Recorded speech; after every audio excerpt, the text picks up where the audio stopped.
Identity governance is supposed to ensure that the right people have the right access, for the right reasons, and that those decisions can be demonstrated when it matters. In practice, many organizations find that governance becomes one of the most manual, audit-driven, and difficult parts of identity management.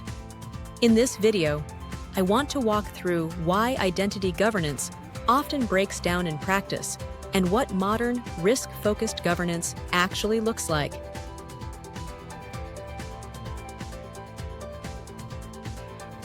At its core, identity governance defines how organizations control, review, and prove access across systems, users, and identities over time.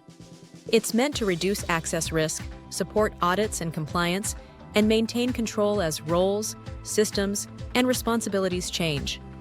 The problem isn't that these goals are unclear. The problem is how governance controls are actually operated day to day.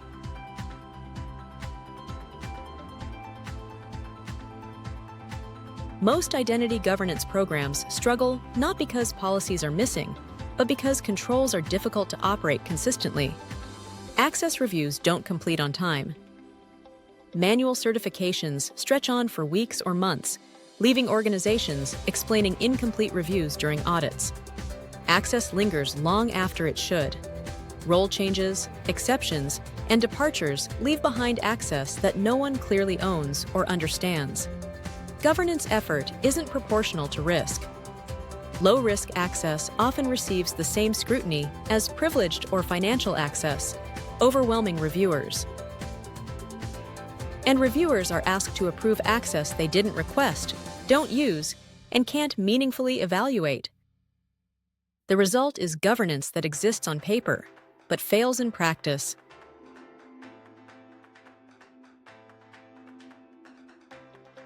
Effective identity governance shifts away from volume and frequency-based controls toward risk-based, accountable decision-making.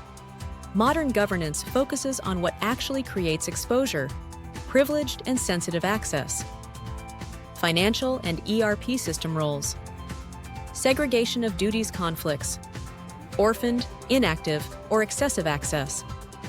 Low-risk access shouldn't consume the same scrutiny as high-risk access.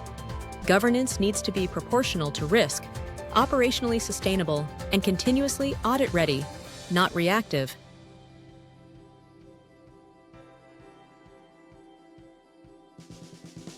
Many organizations delay governance initiatives because they believe governance requires replacing existing IAM platforms.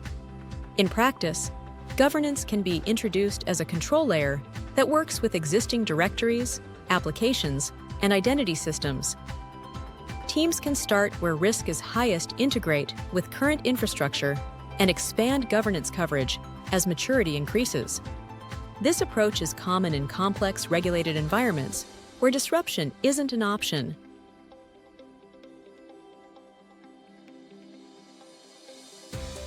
In practice, modern identity governance includes a few core capabilities: reliable access reviews and certifications, with clear accountability and defensible evidence; policy-driven governance, establishing consistent rules for approvals and justification across systems; risk-based prioritization, applying scrutiny where access, sensitivity, and change actually increase risk; and audit evidence and reporting without last-minute fire drills or manual reconstruction.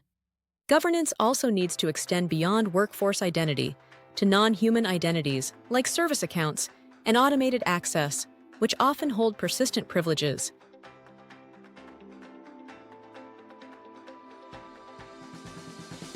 Identity governance underpins regulatory and audit requirements, including SOC, SOX, GDPR, and industry-specific obligations.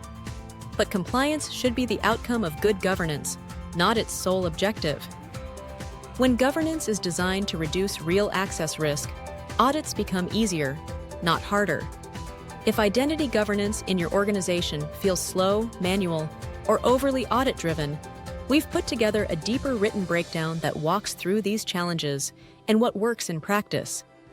It expands on everything we discussed here and shows how organizations modernize governance without disrupting existing IAM. You can find it at the link below.